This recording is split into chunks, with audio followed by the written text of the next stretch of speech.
Hello dear students. आशा है कि आप बेहतर होंगे और अपने आप को लगाए होंगे।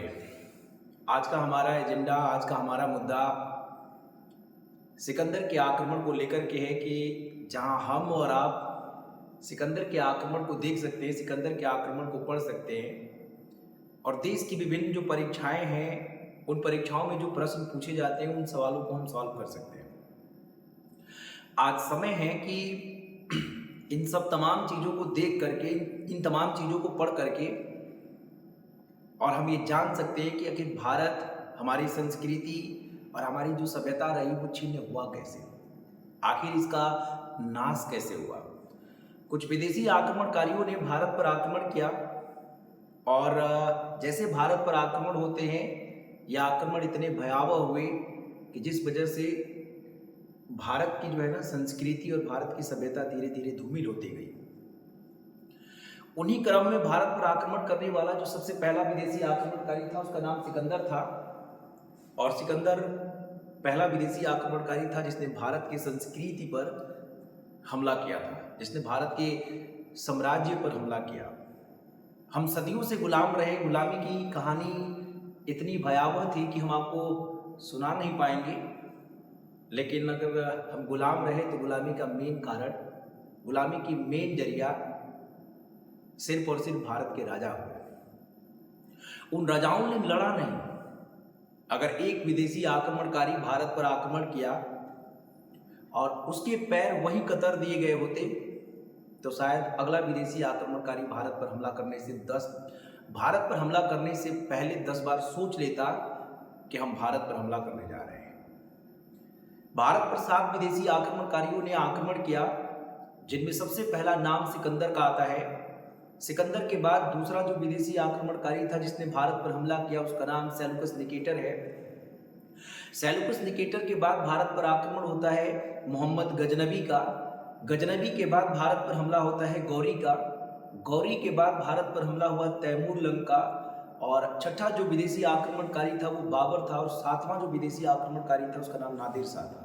ये वो विदेशी आक्रमणकारी हैं जिन्होंने क्रम से भारत पर हमला किया, भारत को तोड़ा, अंदर से तोड़ा, ऐसे तोड़ा कि जैसे हम कुछ छोड़ ना सके।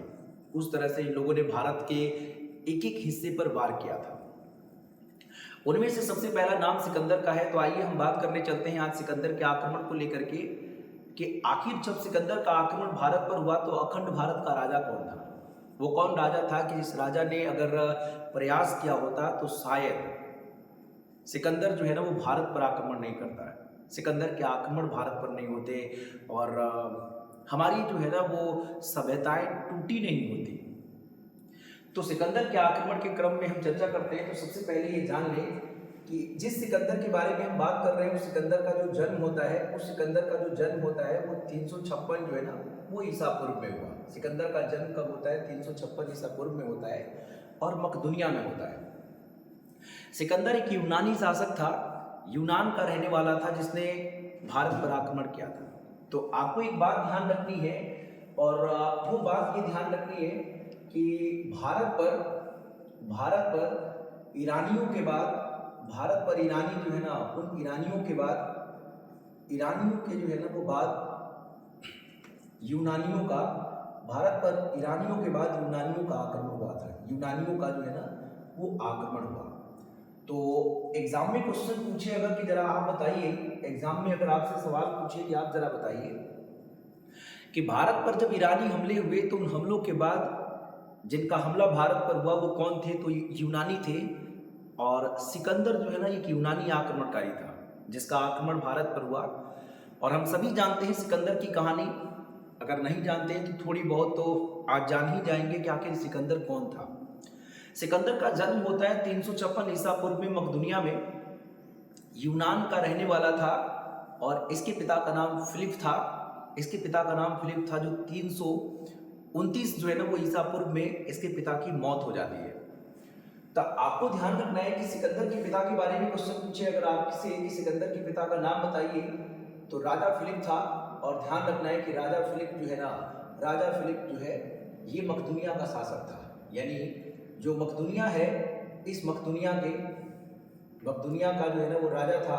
तो ध्यान रखना है कि एग्जाम में क्वेश्चन पूछा गया है कि आप जरा बताइए कि सिकंदर के पिता का नाम क्या था। तो राजा फिलिप था, जो 300 जो है ना, जो आपको ध्यान रखना है कि 329 ईसा पूर्व में जिसकी क्या हो जाती है, मृत्यु हो जाती है। तो सिकंदर के पिता की मृत्यु 329 जो है ना वो ईसा पूर्व में हो जाती है। और जैसे सिकंदर के पिता की मौत होती है, उसके बाद मौका मिलता है यूनान का शासक बनने का या मकदूनिया का शासक बनने का। माने सिकंदर मकदूनिया का शासक बनता है और बनते ही वो पूर्वी देशों पर हमला जो है ना वो हमला करने के लिए तैयार हो गया था। उससे पहले आपको हम बता दें कि आखिर सिकंदर ने भारत विजय जो है वो विजय का सपना देखा कैसे। इतिहास के पिता कहे जाने वाले हेरोडोटस, जिन्होंने इतिहास लिखा, उन्होंने भारत के संपन्न होने की कहानी जो है ना इतिहास में लिखी।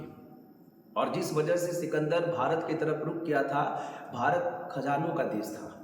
लेकिन एक समय था और आज एक समय है कि हम वो नहीं हैं जो हम पहले थे। तो आपको ध्यान रखना है कि सिकंदर के गुरु का नाम सिकंदर जो है ना उस सिकंदर के गुरु जो थे ना उस गुरु का नाम अरस्तु था। तो ध्यान रखिएगा कि सिकंदर के गुरु का नाम जो है ना वो अरस्तु था। अरस्तु से जो है ना, यानी अरस्तु जो है ना, उस अरस्तु से सिकंदर ने जीत जो है ना उस जीत की कामना की कि मैं पूरे दुनिया को जीतने के लिए, मैं पूरी दुनिया को फतह करने के लिए जो है ना आज बीड़ा उठा रहा हूँ। और अरस्तु से आशीर्वाद लेकर के दुनिया को जो है ना जीतने के लिए ये निकल गया था। आपको ध्यान रखना है कि सिकंदर के गुरु अरस्तु थे। अरस्तु के गुरु जो थे ना वो प्लूटो थे। तो अगर आपसे क्वेश्चन पूछे कि अरस्तु के गुरु कौन थे, तो प्लूटो थे। और प्लूटो के गुरु जो थे ना वो सुकरात थे, वो जो है ना सुकरात थे। तो ध्यान रखें कि अरस्तु के गुरु कौन थे, सुकरात थे। अच्छा, आपको ध्यान रखना है कि अगर आपसे क्वेश्चन पूछे कि सिकंदर जो है ना, सिकंदर का आक्रमण होते हैं भारत पर, पहला विदेशी आक्रमणकारी जिसने भारत पर आक्रमण किया सिकंदर है। यानी प्रथम जो है ना, प्रथम विदेशी आक्रमणकारी, प्रथम जो है ना विदेशी आक्रमणकारी जिसने भारत पर आक्रमण किया सिकंदर था। आक्रमण किया तो क्वेश्चन पूछे कौन था, आक्रमण किया तो वो सिकंदर था। एग्जाम में बहुत बार प्रश्न पूछे गए थे कि बहुत बार प्रश्न पूछे गए हैं कि भारत पर कितने विदेशी आक्रमणकारियों ने आक्रमण किया। तो भारत पर 7 विदेशी आक्रमणकारियों ने आक्रमण किया। तो आपको ओवरऑल व्यू एक चीज ध्यान रखनी है कि भारत जो है ना, हमारा जो अपना देश भारत है, इस भारत पर 7 जो है ना विदेशी आक्रमणकारियों ने, 7 जो विदेशी आक्रमणकारी हैं, ये आक्रमणकारी जो है ना, इन आक्रमणकारियों ने आक्रमण किया था, भारत पर हमले किए थे। जिनमें से सबसे पहला नाम जो है ना सिकंदर का है। सबसे पहला नाम जो है ना सिकंदर का है। सिकंदर का आक्रमण, सबसे पहले भारत पर आक्रमण हुआ सिकंदर का। तो यदि आपसे सवाल पूछे कि आप जरा बताइए जो 7 विदेशी आक्रांता थे जिन्होंने भारत पर आक्रमण किया, उनमें से सबसे पहला नाम किसका है, सिकंदर का है। दूसरा नाम किसका है, सेल्यूकस निकेटर का है। सेल्यूकस जो है ना वो सेल्यूकस निकेटर का है। तीसरा विदेशी आक्रमणकारी महमूद गजनबी था। तो महमूद जो है ना वो महमूद गजनबी था। तो महमूद गजनबी जो है ना ये तीसरा विदेशी आक्रमणकारी था। चौथा विदेशी आक्रमणकारी महमूद गौरी था। महमूद जो है ना वो गौरी था। तो चौथा विदेशी आक्रमणकारी गौरी था। पांचवा विदेशी आक्रमणकारी तैमूर लंग था। तैमूर जो है ना वो तैमूर लंग था। छठा विदेशी आक्रमणकारी बाबर था। और सातवां विदेशी आक्रमणकारी नादिर शाह था। सातवां विदेशी आक्रमणकारी जो है वो नादिर शाह था। तो आपको ध्यान रखना है कि हमने अभी आपसे क्या कहा, सिकंदर का जन्म होता है 356 ईसा पूर्व में। और सिकंदर का जन्म होता कहाँ है, तो सिकंदर का जन्म होता है मकदूनिया में। आपको हमने कहा कि भारत पर ईरानियों के आक्रमण के बाद यूनानियों का आक्रमण हुआ। तो भारत पर ईरानियों के जो है ना वो भारत पर ईरानियों का आक्रमण होता है। इसके पिता का नाम राजा फिलिप था, जो मकदूनिया के शासक थे और जिनकी मृत्यु 329 ईसा पूर्व में होती है। और जब इनकी मृत्यु होती है तो सिकंदर को राजा बनने का मौका मिलता है। आपको ध्यान रखना है, सिकंदर के गुरु हमने कहा कि अरस्तु थे। और अरस्तु के गुरु जो है ना प्लूटो थे। प्लूटो के गुरु सुकरात थे। हमने कहा कि प्रथम जो है ना विदेशी आक्रमणकारी जिसने भारत पर आक्रमण किया वो सिकंदर था, और सिकंदर का आक्रमण होता है भारत पर 326 ईसा पूर्व में। तो आपको ध्यान रखना है कि अगर क्वेश्चन पूछे कि सिकंदर का आक्रमण, सिकंदर जो है ना वो सिकंदर का आक्रमण जो है ना वो सिकंदर का आक्रमण जो है ना वो 326 ईसा पूर्व में, ईसा पूर्व जो है ना पूर्व में 326 ईसा पूर्व में हुआ, अर्थात सिकंदर का आक्रमण जो हुआ वो 326 जो है ना वो ईसा पूर्व में हुआ था। सिकंदर जो है ना वो सिकंदर सबसे पहले जो है ना वो सबसे पहले तक्षशिला आया। सिकंदर सबसे पहले तक्षशिला आया, और आपको ध्यान रखना है कि इसी तक्षशिला का राजा अम्भी था। सिकंदर भारत पर आक्रमण सिकंदर का कब हुआ तो 326 ईसा पूर्व में होता है, और 326 ईसा पूर्व में जब पहली बार सिकंदर का आक्रमण भारत पर होता है तो उस समय भारत में अलग अलग वंशों का जो है ना वो शासन चल रहे थे। तो आक्रमण के दौरान सिकंदर सबसे पहले जहां आता है वो जगह थी तक्षशिला, जो आज पाकिस्तान में है, और इसी तक्षशिला का जो राजा था वो राजा अम्भी था। राजा जो है ना वो राजा अम्भी था, तो इस तक्षशिला का राजा अम्भी था। राजा अम्भी ने सिकंदर जो है ना सिकंदर जो है उस सिकंदर के भय जो है ना उस भय से हार स्वीकार कर लिया। हार जो है ना वो स्वीकार कर लिया। तो आपको ध्यान रखना है कि क्वेश्चन पूछेगा कि भारत का वह राजा जिसने सिकंदर से लड़ा नहीं और हार स्वीकार कर लिया, उसका नाम राजा अम्भी था। अगर उसी समय राजा अम्भी डटकर के मुकाबला कर लिया होता और यदि जीत गया होता और सिकंदर पराजित हो गया होता, तो शायद अगले जो विदेशी आक्रमणकारी हैं जिन्होंने भारत पर आक्रमण किया, चाहे वो सेल्यूकस निकेटर है, चाहे वो महमूद गजनवी है, चाहे वो गौरी है, तैमूर लंग है, बाबर है या नादिर शाह है, इनका आक्रमण भारत पर नहीं होता। ये लोग जो है ना भारत पर आक्रमण नहीं कर पाते। लेकिन लड़ने से पहले हार गया, कोशिश करने से पहले कि हम जीतेंगे या नहीं जीतेंगे, हम कोशिश तो कर सके कम से कम, ये कोशिश तक नहीं किया, और जिस वजह से इसने सिकंदर की अधीनता को स्वीकार कर ली और कहा कि आप भारत में जहां जहां अभियान करिएगा मैं उस अभियान में आपका साथ दूंगा। तो राजा अम्भी जो है ना वो लड़ने से पहले हार गया था। आपको ध्यान रखना है सिकंदर की सेना आगे बढ़ती है और 326 जो है ना वो आपको ध्यान रखना है कि 326 ईसा पूर्व जो है ना वो ईसा पूर्व में 326 ईसा पूर्व में सिकंदर जो है ना वो 326 ईसा पूर्व में सिकंदर जो है ना वो सिकंदर की लड़ाई जो है ना वो सिकंदर की लड़ाई जो है ना वो पंजाब के राजा जो है ना वो पंजाब के राजा पोरस से होता है। पंजाब के राजा पोरस जो है ना वो पोरस से हुआ। आपको ध्यान रखना है कि पंजाब के राजा पोरस से हुआ, जिस नदी के किनारे हुआ उस नदी का नाम झेलम नदी था। झेलम जो है ना वो झेलम नदी जो है उस नदी के किनारे हुआ। तो झेलम नदी के किनारे जो है ना वो किनारे हुआ, और प्राचीन काल में ये जो झेलम है इस झेलम का नाम बीतस्ता था। तो प्राचीन जो है ना वो प्राचीन समय जो है उस समय में इस झेलम नदी का नाम जो है ना या पुराना नाम या प्राचीन नाम बीतस्ता था। तो ध्यान रखिए इतिहास में इसका उल्लेख किया गया है, और इतिहास में इसका उल्लेख किया गया है, अच्छे शब्दों में किए गए हैं। तो आपसे प्रश्न पूछेगा कि आप बताइए कि जब राजा अम्भी जो है ना अधीनता को स्वीकार कर लिया, तब उसके बाद सिकंदर की सेना जो है ना आगे बढ़ती है, और जैसे आगे बढ़ती है तो 326 ईसा पूर्व में सिकंदर की लड़ाई पंजाब के राजा जो है ना वो पोरस से होता है, झेलम नदी के किनारे होता है। बड़ी भयावह लड़ाई लड़ी गई थी, और जिसमें राजा जो है ना वो पोरस पराजित हो जाते हैं। और सिकंदर की महानता ये थी ना कि सिकंदर जीत करके और पूरा का पूरा पंजाब जो है ना राजा अम्भी को पुनः क्या कर दिया, सौंप दिया। कहा कि कम से कम आप लड़ने की साहस तो रखे हमसे, आप लड़ तो सके हमसे, ऐसा तो नहीं था कि आप हार गए।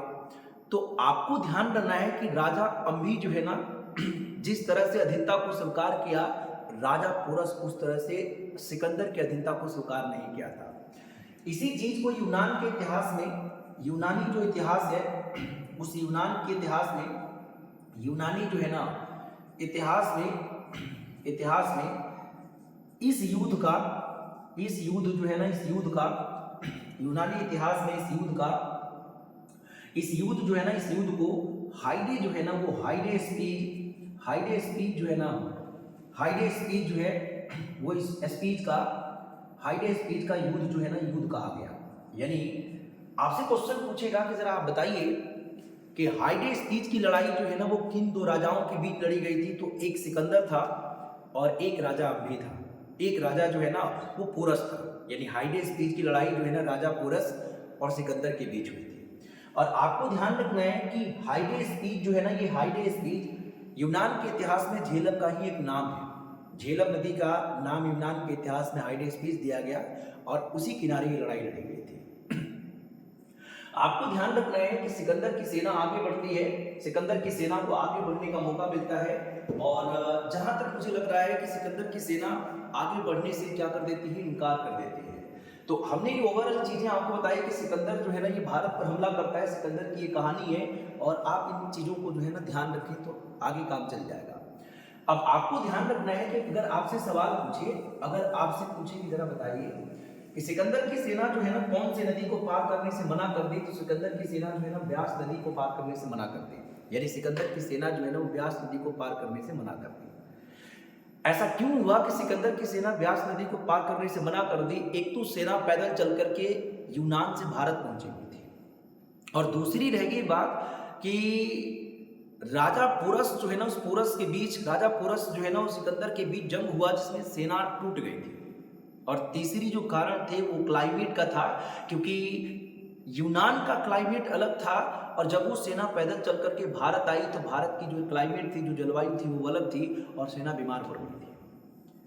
ब्यास नदी जो है ना की भयावहता देख करके, मैंने ब्यास नदी की गड़गड़ाहट देख करके और एक समय जो है ना उस सेना को सोचना पड़ गया था। तो एग्जाम में क्वेश्चन पूछता है कि आप जरा बताइए कि सिकंदर की सेना जो है ना किस नदी को पार करने से मना कर दिया, इनकार कर दी। तो किस नदी को पार करने से इनकार कर दिया, तो आपको ध्यान रखना है वो ब्यास नदी थी। अगर सिकंदर की सेना ब्यास नदी को पार करती तो मगध पर एक वंश का शासन था उस समय, जिस वंश का नाम नंद वंश था और नंद वंश का शासक जो है ना घनानंद शासन कर रहा था। तो आपको ध्यान रखना है कि सिकंदर जो है ना, सिकंदर के बारे में अगर बात करें तो सिकंदर की सेना जो है ना, सिकंदर की जो सेना है वो सिकंदर की सेना जो है ना वो ब्यास जो नदी है उस ब्यास नदी जो है ना उस नदी को पार जो है ना वो करने से मना कर दिया। मना कर दिया। तो आपको ध्यान रखना है कि मना कर दिया। तो एग्जाम में कई दफा सवाल पूछा है कि ऐसा रीजन क्या है, सिकंदर की सेना जो है ना ब्यास नदी को पार करने से मना क्यों किया। वजह थी कि एक तो सेना पैदल चल करके भारत पहुंची थी, दूसरी जंग में सेना को काफी चोट आई थी और तीसरे कारण थे कि जब यूनान से वो सेना भारत पहुंची थी तो जलवायु परिवर्तन के कारण उनकी जो है ना समस्याएं, उनकी जो है ना तबीयत जो है खराब हो गई थी, उनको बीमारी हो गए थे। आपको ध्यान रखना है कि जब सिकंदर की सेना ब्यास नदी को पार करने से इनकार करती है तो अब सिकंदर निश्चय करता है कि मुझे अपने देश वापस लौटना चाहिए और 300 जो है ना और 325 ईसा जो है ना वो ईसा पूर्व में जो है ना सिकंदर जो है ना वो सिकंदर भारत जो है ना उस भारत से लौटने लगा। तो सिकंदर भारत से लौटने लगा। सिकंदर निश्चय करता है कि अब हमें भारत से लौट चलना चाहिए और भारत से लौटने का निश्चय करता है। इस क्रम में इसके दो सेनापति थे, एक का नाम सेल्यूकस निकेटर था। सेल्यूकस जो है ना वो सेल्यूकस निकेटर था और एक का नाम निर्याकस था। एक का नाम जो है ना वो निर्याकस था। सेल्यूकस निकेटर इसका स्थलीय सेनापति था। स्थलीय जो है ना वो सेनापति था। ये दोनों सेनापति थे और ये जलीय जो है ना वो सेनापति था। तो आपको ध्यान रखना है कि अगर आपसे क्वेश्चन पूछे कि आप जरा बताइए कि सेल्यूकस निकेटर अपनी सेनाओं को दो भागों में बांट दिया। सेल्यूकस निकेटर ने निर्याकस से कहा कि आप कुछ सेना को लेकर जल के माध्यम से यूनान पहुंचिए और मैं स्थलीय मार्ग से होकर के यूनान पहुंच रहा हूं और सेल्यूकस निकेटर को भारत रहने का आदेश देता है। सेल्यूकस निकेटर को कहता है कि आप भारत रहिए और हमारे जीते हुए प्रदेशों पर शासन करिए, उनकी रखवाली करिए। तो सेल्यूकस निकेटर भारत रुक जाता है, बाकी जाते हैं स्थलीय मार्ग से जो है ना जाते हैं। तो ध्यान रखना है कि स्थलीय जो है ना मार्ग से, स्थलीय जो मार्ग है उस मार्ग से, स्थलीय मार्ग से जो है ना वो वापस लौटते समय, वापस जो है ना लौटते समय 323 जो है ना वो ईसा पूर्व में, 323 ईसा पूर्व में सिकंदर की मौत, सिकंदर जो है ना वो सिकंदर की मृत्यु बेबीलोन में हो जाती है। सिकंदर की मृत्यु बेबीलोन जो है ना उस बेबीलोन में हो गई, और जो ईरान का शहर है, जो ईरान जो है ना ईरान का शहर है। तो आपको ध्यान रखना है कि आपसे क्वेश्चन पूछे कि बताइए सिकंदर की मौत होती है कब, तो 33 वर्ष की उम्र में सिकंदर की मौत 300 जो है ना सिकंदर की मौत 300 जो है ना 323 में जो है ना बेबीलोन में हो गया। तो क्वेश्चन पूछे कि कहाँ हुआ, तो बेबीलोन में हो गई। और सिकंदर की मौत जब होती है तो एक भयावह परिस्थिति पैदा होता है। 33 वर्ष की उम्र में इसकी मौत होती है। भारत में सिकंदर कुल 19 माह तक रुका था। तो आपको ध्यान रखना है कि क्वेश्चन अगर आपसे पूछे कि सिकंदर भारत जो है ना कितने माह रुका, तो सिकंदर जो है ना वो सिकंदर भारत 19 माह रुका था। सिकंदर जो है ना सिकंदर भारत जो है ना वो भारत 19 माह जो है ना 19 माह तक रुका था। तो 19 माह तक रुका। तो आपसे क्वेश्चन पूछे कि सिकंदर इस क्रम में कितने माह भारत में रहा, तो वो 19 माह तक भारत में रहा। और जब सिकंदर जो है ना, आपको ध्यान रखना है कि जब सिकंदर जो है ना सिकंदर का आक्रमण भारत पर हुआ था, जब सिकंदर का आक्रमण भारत पर हुआ था तो उस समय मगध पर नंद वंश का शासन था। और जो नंद वंश का सबसे क्रूर शासक था जो मगध पर राज कर रहा था, उसका नाम जो है ना घनानंद था। उसका नाम घनानंद था और जो मगध पर राज कर रहा था, जिसका शासन मगध पर था। और उसकी जो है ना, आप ध्यान रखें कि उसकी अश्लीलता कहें या उसकी कहें अय्यासी जो है ना, उसके साम्राज्य को हमेशा हमेशा के लिए निस्तो नाबूद कर दिया। अगर वो जागरूक होता, अगर वो संपन्न होता, तो शायद जो है ना उसका साम्राज्य जिंदा होता, लेकिन वो संपन्न नहीं हो पाया, वो जागरूक नहीं हो पाया। तो आपसे क्वेश्चन पूछेगा कि सिकंदर के आक्रमण के समय, सिकंदर जो है ना के आक्रमण के समय, सिकंदर के आक्रमण जो है ना उस आक्रमण के समय मगध पर जो है ना मगध पर नंद वंश का शासन था। मगध पर नंद वंश का जो है ना वो शासन था। तो मगध पर जो है ना वो शासन चल रहा था नंद वंश का। और ध्यान रखना है कि नंद वंश का जो शासन कर रहा था उसका नाम घनानंद था, जो शासन कर रहा था। तो क्वेश्चन पूछता है कि घनानंद किसके समकालीन था, तो घनानंद जो है ना वो सिकंदर के समकालीन था। तो आपको ध्यान रखना है कि घनानंद जो है ना, क्वेश्चन पूछे कि घनानंद किसके समकालीन था, तो घनानंद जो है ना सिकंदर के जो है ना वो समकालीन था। जो है ना वो समकालीन था, तो सिकंदर के समकालीन था।